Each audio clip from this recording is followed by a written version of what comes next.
दोस्तों नमस्कार। आज हम बात करेंगे सांसों के गूढ़ रहस्य के बारे में। हमारे जीवन में सबसे महत्वपूर्ण क्या है? पैसा, शोहरत, परिवार, या यह सब महत्वपूर्ण है? पर इससे भी ज़्यादा, बहुत ज़्यादा महत्वपूर्ण है हमारी सांसें। सोचकर देखिए, अगर आप 30 सेकंड भी सांस ना लें तो क्या हो। लेकिन विडंबना है कि हमारे जीवन में जो सबसे महत्वपूर्ण है उसी के बारे में हमको सबसे कम जानकारी होती है ना विचित्र बात। आप सोच सकते हैं कि आखिर सांस में ऐसा होता क्या है जिसके बारे में जाना जाए। सांस आती है, जाती है, हमें महसूस होता है कि हम सांस ले रहे हैं।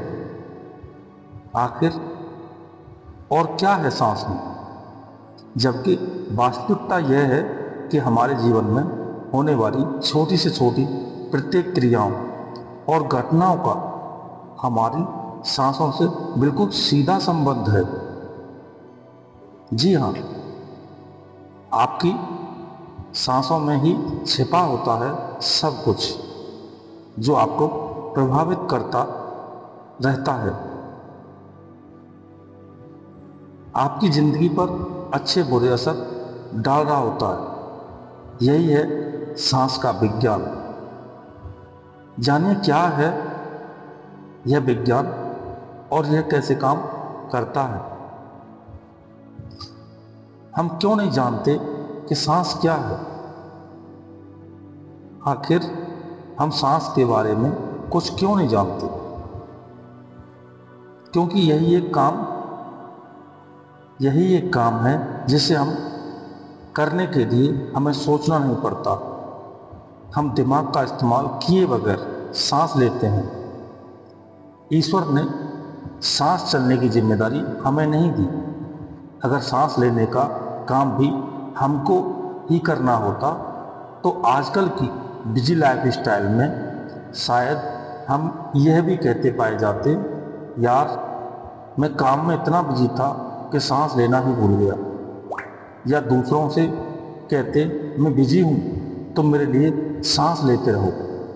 इस काम के लिए लोग नौकर भी रख लेते। आप बाकी का हर काम दिमाग से या दिमाग की मदद से करते हैं, और जो काम दिमाग की मदद से किया जा सकता है उसके बारे में जानकर समझकर उसे बेहतर से भी बेहतर बनाया जा सकता है। हम बोलना सीखते हैं और उसमें सुधार कर सकते हैं। इसी तरह चलना, दौड़ना, खाना पीना हम सब सीखते हैं और उसमें सुधार भी कर सकते हैं और सुधार कर भी लेते हैं, क्योंकि सांस लेने के लिए हमें कुछ सोचना नहीं पड़ता। इसके लिए दिमाग का इस्तेमाल नहीं करना पड़ता। यह काम अपने आप होता रहता है। इसलिए सांस की तरफ हमारा कोई ध्यान ही नहीं जाता। अगर जरा सा भी ध्यान दें तो पता चलेगा कि आपकी सांसों में लगातार बदलाव हो रहा है। उस बदलाव के पीछे गूढ़ रहस्य छिपे हैं। लेकिन हमारे सारे काम तो सांस चलने भर से ही चल जाते हैं, तो फालतू का झंझट कौन पाले।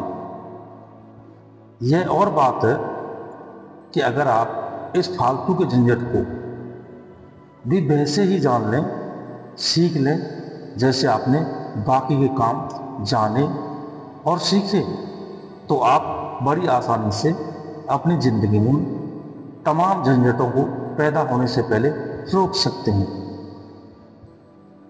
हमारे वेदों के समय से ही सांसों के विज्ञान, उसके प्रयोग की कला के शास्त्र और जानकार रहे। लेकिन हजारों सालों के अंतराल तत्कालीन संस्कृत भाषा की जटिलता और किसी दूसरों को न बताने के स्वार्थ के चलते यह विज्ञान लुप्त सा हो गया है। इसलिए सांस के विज्ञान से 99.99% लोग अनजान ही रह जाते हैं। इस विज्ञान से आज जो शास्त्र बचे हैं, लेकिन इस विज्ञान के जो भी आज शास्त्र बचे हैं या बचे भी हैं, वह किसी बुलंद इमारत के खंडर के समान हैं, जो या तो आधे अधूरे हैं, जिन्हें पूरा करने के लिए मिलावट कर दी गई है, या उसमें वर्णित बातों में फेरबदल या अर्थहीन कर दी गई है। यानी फेरबदल करने के कारण वो अर्थहीन लगती हैं। इसके बावजूद इस विज्ञान की इतनी ज़रूरत आज भी बची है, जिससे अगर हम आज के दौर के हिसाब से भी जान लें तो वह किसी अनमोल खजाने से कम नहीं है। विज्ञान कभी एक जगह नहीं रुकता। विज्ञान आज जो करता है, कल उसी को पुरानी बात कहकर आगे निकल जाता है, लेकिन विज्ञान के बुनियादी सिद्धांत वही रहते हैं। क्योंकि हम सांस के विज्ञान की बात कर रहे हैं, तो सिर्फ उन्हीं बातों का उल्लेख करेंगे जो कई हजार साल गुजरने के बाद भी आज भी उतनी ही प्रासंगिक और प्रामाणिक है। हमारे जीवन में चाहे स्वास्थ्य हो या बिजनेस, रिश्ते हों या शत्रुता, मान सम्मान हो या अपमान, प्रेम संबंध हो या कलह, सबका सीधा संबंध हमारी सांसों से या हमारी और सामने वाले की सांसों से जुड़ा होता है। हमें इसकी जरा से भी खबर नहीं होती। अगर आपको पता हो तो आप अपने जीवन में घटने वाला बहुत कुछ खुद बदल सकते हैं। हमारे जीवन में जो कुछ भी घट चुका है या जो घट रहा है या जो भविष्य में घटेगा, वह सब हमारी सांसों से ही संचालित होता है। इसे ज्योतिष जैसा बिल्कुल ना समझे, बल्कि यह वैज्ञानिक तरीके से काम करता है। हमारी सांसों के भीतर सूक्ष्म क्रियाएं होती हैं, उनको सरलता से जाना जा सकता है। यह सब न्यूटन के सिद्धांत जितना ही साइंटिफिक है। आप जो कुछ भी करते हैं, उस कार्य की गुणवत्ता और उसके परिणाम इस बात पर निर्भर करते हैं कि उस कार्य को करते समय आपकी सांस उस कार्य के लिए कितनी अनुकूल थी। उदाहरण के लिए, आप सांस की गति बहुत धीमी करके किसी पर क्रोध करके देखिए, आप कर ही नहीं सकते। क्रोध के लिए सांस की गति का तेज होना आवश्यक है। हमारे शरीर से संचालित होने वाली हर क्रिया के पीछे सिर्फ और सिर्फ सांस का रोल होता है। अगर हम सांसों के रहस्य को जान लें और उसका अभ्यास कर लें, तो हम अपने हर कार्य की गुणवत्ता को बेहतर बना सकते हैं। यह अति प्राचीन ऋषि मुनियों के ज्ञान और अनुभव से निकली विद्या है। ऋषियों और आजकल के कर्मकांडी पुरोहितों में बहुत अंतर है। ऋषि मुनि पहले रिसर्च करते थे, फिर उस पर स्वयं प्रयोग करते थे। प्रयोग सफल होने पर जो सार्थक होता था, उसे कहानी, किस्सों और काव्य के माध्यम से आम जन तक पहुंचाते थे।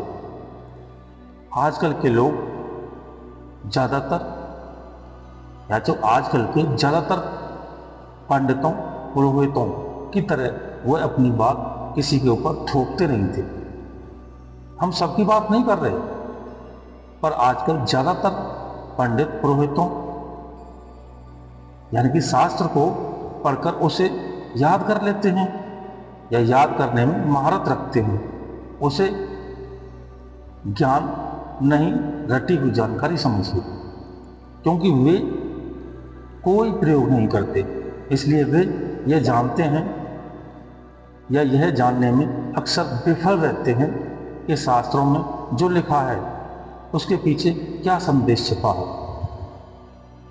यही कारण है कि पिछले कई सौ सालों में पहले जैसा कोई नया शास्त्र नहीं बन सका। आज हमारे पास सुनने के लिए कुछ नया नहीं है, जो है हमारे पूर्वजों की देन ही है।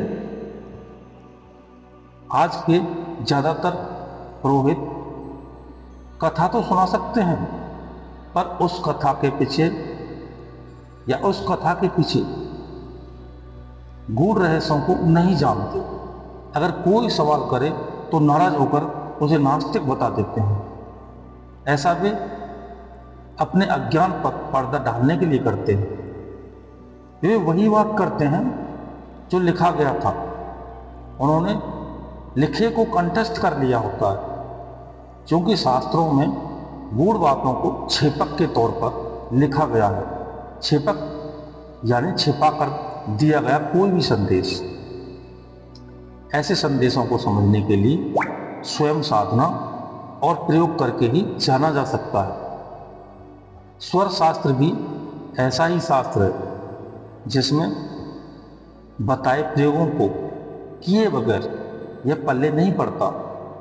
शायद इसलिए वक्त बदलने के साथ यह ज्ञान उन पुरोहित टाइप के लोगों की पहुंच से दूर रहा, जो किसी शास्त्र को रटने और उसे सुनाने को ही पंडित्य समझ लेते हैं। सही अर्थ में पंडित्य प्राप्त करने के लिए कठिन परिश्रम और साधना की जरूरत होती है, जो स्वर शास्त्र के ज्ञाता या स्वर शास्त्र के ज्ञाताओं ने इसे लिखने से पहले किया होगा। इसलिए जब हम उनके बताए तरीकों पर प्रयोग करके देखते हैं, तो इसके परिणाम आज भी वैसे ही दिखते हैं जैसे हजारों साल पहले रहे होंगे।